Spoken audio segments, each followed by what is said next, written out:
Hello students, today's question is consider the following statements and select the option stating which ones are true and which ones are false. Question में बोला है कि हमें statements दिए गए हैं 1, 2, 3, 4 and 5. हमें बताना है कि इसमें से कौन सा ट्रू है और कौन से फॉल्स है और करेक्ट ऑप्शन चूज़ करना है जो कि सही ट्रू और सही फॉल्स बताता है. सो पहले हम ट्रू और फॉल्स फाइंड आउट करेंगे. First statement, there are many side effects of tubectomy and vasectomy. Tubectomy and vasectomy are the surgical methods of contraception जिसको कहते हैं sterilisation,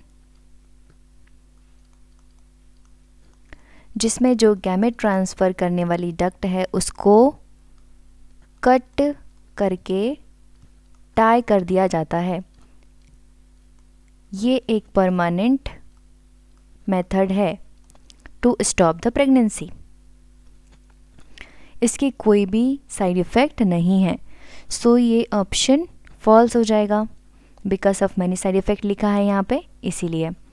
second, purpose of tubectomy is to prevent egg formation. Egg formation होता है ovary में और tubectomy में cut किया जाता है फैलोपियन ट्यूब को. तो फैलोपियन ट्यूब के कट कर देने से ओवरी के फंक्शनिंग में कोई भी चेंज नहीं आएगा. So statement 2 is also false. Third, contraceptive oral pills help in birth control by preventing ovulation. Contraceptive pill का एग्जाम्पल है सहेली.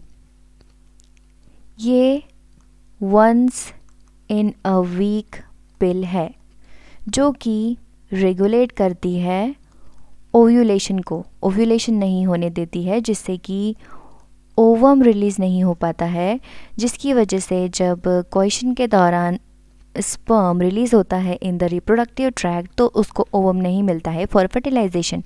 तो इस तरीके से कॉन्ट्रासेप्टिव पिल काम करती है by preventing the ovulation. So ये स्टेटमेंट ट्रू है. Fourth, genital warts is a sexually transmitted disease caused by herpes virus.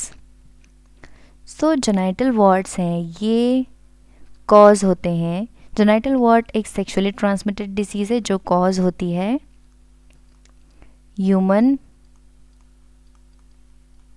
Papilloma virus and not the herpes virus. So ये स्टेटमेंट फॉल्स है. Fifth, in India there is rapid decline in infant mortality rate and maternal mortality rate. MMR is the maternal mortality rate. So India में infant और maternal जो mortality rate है वो rapidly decline हो रहा है. इसका रीज़न है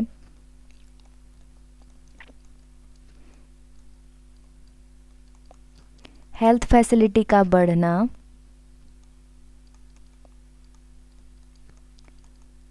राइट टाइम पर फैसिलिटीज़ का मिल जाना, right medication to the mother, right care after the delivery of the foetus. तो ये सारी चीज़ों की वजह से जो इन्फेंट और मदर का डेथ रेट है वो रैपिडली डिक्लाइन हो रहा है. सो ये स्टेटमेंट ट्रू है. सो हमें क्या मिला? First statement is false, second is false, third true, fourth false और फिफ्थ ट्रू. तो अब ये किस ऑप्शन में दिया है वो हमें फाइंड आउट करना है. Option A true, it should be false. So यहाँ होना चाहिए था फॉल्स, तो ऑप्शन बी हो जाएगा false. B false, C false, sorry option B में फर्स्ट स्टेटमेंट फॉल्स होना है, second should be false, third should be true, लेकिन यहाँ फॉल्स दिया हुआ है तो ऑप्शन हो जाएगा इनकरेक्ट. सी फर्स्ट फॉल्स होना चाहिए था, यहाँ ट्रू दिया हुआ है इसलिए ऑप्शन इनकरेक्ट हो जाएगा. First false, second false, third true, fourth false, fifth true. ये हमारे ट्रू और फॉल्स से परफेक्टली मैच करता है ऑप्शन डी, इसीलिए option D is the correct answer for this question. I hope आपको समझ आया होगा। Thank you.